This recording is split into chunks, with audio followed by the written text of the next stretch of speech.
Hello friends, this is .py and welcome to my YouTube channel of Python programming language. Today we will learn about the data types of Python. So like any other programming language, Python also has its own built-in data types. Now those are very new and those are very easy to learn also. We will learn how to use what and where to use what. So first let's just open our terminal.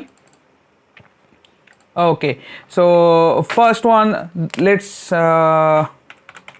bring up the console first. Okay, now the first data type is called integer. Now integer is nothing but just our daily life integer numbers, 2, 3, 4 and all these are the integer data types. Second, which we will go through, is float numbers. Float is something with the point 2.5, 7.2, 8.80.0. these are the floating point numbers. Okay, third one is the complex data type. Like in mathematics, everyone we go through in our 10-12 studies that the complex numbers are there, like 8 plus 5i. Okay, so these are we are already gone through from our NCERT books. These are the complex numbers. So it can also be, there is also a data type that can represent 8 plus 5i. Okay, the next then it comes with the character array. Now these are all the numbers. How to go through the strings? String is another very useful data type in Python. Like, hey, I am new in Python. This is an example of string data type. Okay, then it comes with the boolean. Boolean data type is simple, but just true and false. These are the boolean data types. And then it is HipQ, very important for all. This is a pretty much some advanced data type, but yeah, okay, it's worth to learn. All those who are appearing for interviews, watch it. HipQ is a very important data type for you guys. Those who are at schools, not that important. You can skip it part. Now after HipQ, there is another data type called memory view or memview, you can call it. I'll describe it. This is a bit of advanced. I'll describe it later. Then these are more or less the data types, and then we have the container data types. Now in several interviewer ask what are the container data types in Python, and people get confused. Oh my god, what is a container data type? I don't know. Nope, you know everything. It's nothing but just list, set, dictionary, and then your frozen set, and then your list. Then it's tuple. These are mainly the container data types in Python. Now if an interviewer asks it, reply this: list, set, dictionary, frozen set, and tuple. These are used basically for containing any Python data or something. Okay, mostly with the containing data, and also part of other things. It can also contain integer, float, and complex. These are other data types. Can also contain all of them. That's why they are called mostly the container built-ins. Okay, so our first thing to learn is integer. Okay, so we will learn about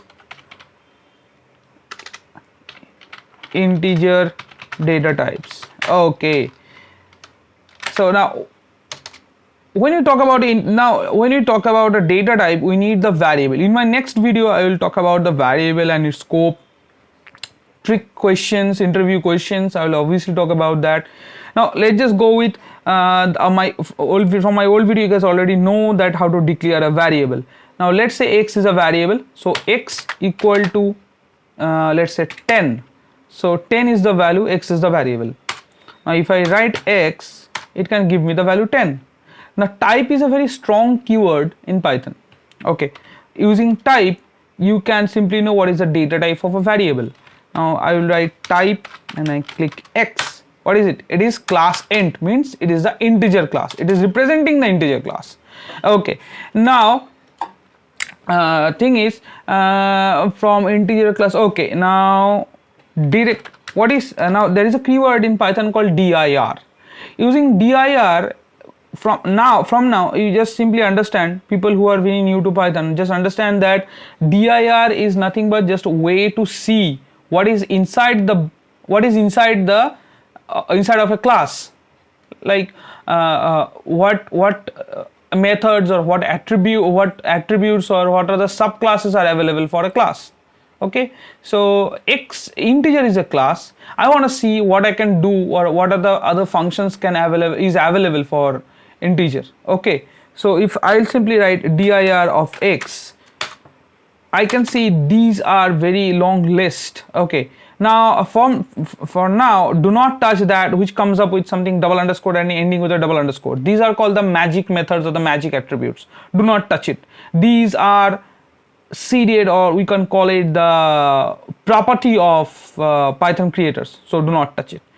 So I'll talk about the magic methods or the dunder attributes later, but not in this video. So let's just keep it to it, the as integer ratio. So for an integer, as integer ratio is nothing but just it will show you what are the integer ratios it can be represented at. Like if I say, it is very simple. If I say if I say x dot as integer ratio, you can see it's 10,1. So if x is an integer, then always in Python it will show, the integer ratio will show as that number comma 1. So it do not expect something like this, something like 5,2 or 2,5. It is not, it doesn't work like that. Okay, now in several Python classes, it might be in your book, you might see that this x dot as integer ratio has been written like this: 10 comma as integer ratio.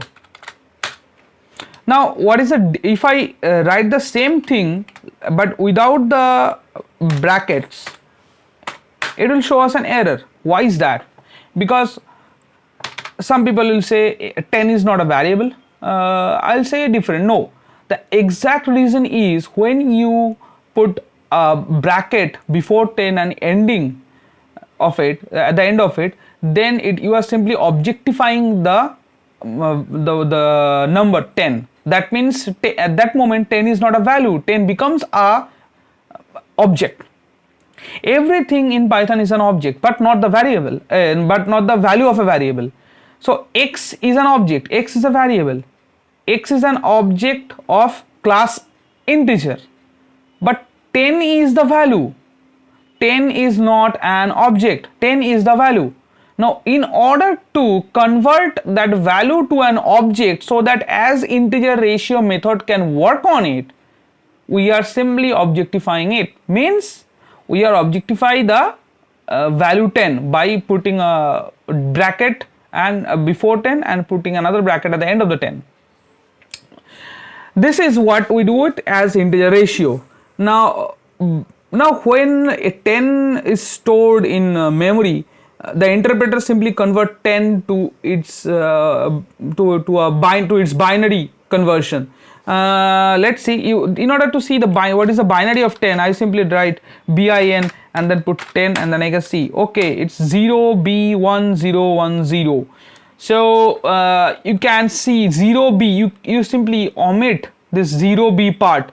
What is the because 0b part simply denotes that it's a binary, so you can for now you can omit that part 0b. Just think 1010, like in your class in 9, 10, 11, 12 or even in college, you know how to convert a number to binary, or even prior to that you know how to convert it to a binary. Simply convert to a binary, you will find 1010, something like that. So if I write 10 dot bit length, you will find 4, because it is not 6, because it is simply checking 1010, not the 0b.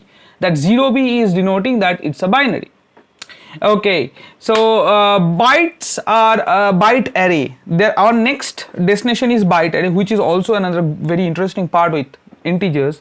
Now, in order to convert a number to a byte array, what to do? What to do in order to convert the number to a byte array? We simply write 10 and then 2 underscore bytes. Okay, then as a parameter we will have to give that how many number of bytes do you want. Let's say if I give 2 and the byte order you have to give, the byte order you have to give, the byte order can be big or little. Now what is big? Big byte order means the most significant byte, means which is the most significant byte of a byte array will be at the beginning of the byte array. But when you write the byte order as little, that moment the most significant byte of that byte array will be placing at the end of the byte array. Now I'll simply see that x00 x00/n, this is the weird type of thing, is 2 byte, it's just a byte array. Then I put little. Okay, x00 is this part is the most significant byte, so this has been put at the end of the byte array. This is what is the difference between it. Now if I, let's say if I put 200, you can see it simply can show you the number 10 in 200 bytes. Okay, you can see that x00 is always at the end, no issue. Now this is what, now we convert it to a byte array. We convert it to a, we store it in a variable called y. Now let's just revert it back to the integer. Then from bytes work, y dot, sorry, int dot from bytes, and then we put y, and then we got its byte order as, we remember the byte order is little, we find is 10. Now if I put that byte order as big, but though while we are making it making this byte, we show it that the byte order, we consider the byte order is little. Now what happened? While creating the byte order was little. Now from byte to integer we are specifying that the byte order is big. It simply give you a huge number, which is obviously not 10. So this kind of error may occur. So this is what you see from this integer data type. Now going to float. Now float is a very unique data type because in most of the time when you go with the machine learning, there you will see a lot of playing with float and all the stuffs. So let's say if xx equal to 7, then 7 is a integer data type. Now let's say xx equals to 7.0. Now some people will say, yeah, 7 and 7.0 both mean same, but yeah, it's mean same in mathematics but not for computer. The computer thinks that it's a float, so it's a float. Now there are several stuff you can do with float, but more or less same with the integer stuff you can do. Like you can have your as integer ratio. Okay, like 15.8. You have to see what is this integer ratio of it. This two number, if you divide 444730463202835 divided by this big number, then you will find 15.8. So this might come in handy if you really need it. Then is hex. Okay, hexadecimal is another very fantastic mathematical numeric format, and in several computer calculation you're gonna need hexadecimal, but yeah, not that much, but okay, I'll show you that in order to turn a float to a hex, you need simply just to put hex. That see, you'll do the 15.8 dot hex. See, your hex number is ready. You are ready to play with your hex number. Now I'll put ZZ equal to and this, and your ZZ is a hex. Now hex really don't have a other data type like class hex, like class float or int. Yeah, the Python people, they don't think that hex should be given a different data type class or something like that. There is no root class for it, so it's just simply a string. The interpreter parse it in a different way for the semantic analysis, but that is different, not the way it parses for us for an integer or for a byte array or something. Okay, so now we convert it to hex. Now in order to get back from hex, we need float dot from hex, and then I put ZZ, sorry, 15.8. so you see that this has been given like from hex to hex. Now there's another numbering data type on numerical data type we can play with in Python, that is called the complex data type. We already play with in mathematics several times. Now it's nothing but just x equal to 3 plus 6j. In mathematics you might write it with I, but in here it is strictly with 3 plus 4j. Now where we need this stuff, now this imaginary or the complex data type been used when we really play with the geospatial datas, like in GeoPandas, in libraries like GDAL, or we call it the GUDAL, or something like this. We or image analysis, image recognition. There at some places you can find out the use of complex data type. So we simply directory of x, so you can see some different things are there, imaginary and real. So x dot imaginary is 6.0, imaginary part of the complex data type. Okay, and another one is x dot real, which is the real part. X dot, sorry, x dot real, and it is 3.0. so this is the real part of this numerical data type. So this is what a complex data type naturally works. We mostly don't need complex data type. So okay guys, this is the end of this end of today's lesson. Today we learn about integer, float, and then what is the inside of an integer class, and several stuffs we can do with integer. I don't think in any other Python video which is available in YouTube may explain you this far or like this. The most part is fun while learning Python, because Python is so easy to learn, and you can be a real hero champ in Python in about 3 to 4 months if you really like to learn. But yeah, if you go with some people say hey, I can check out some Udemy courses, but then I can be real Python code junkie. But yeah, no. In order to really learn Python, you need to really stick it up with and really work hard for 5 to 6 months, and then you can be a really champ with that. So this is the end of today's lesson. I thank you guys. I hope you guys like it. So please if you like, do subscribe and share it with your friends so that they can also learn Python. In my next video I'll talk about the string data type, and believe me, string is a bit complex. There are so many interesting stuff you can do with string. So until then, goodbye.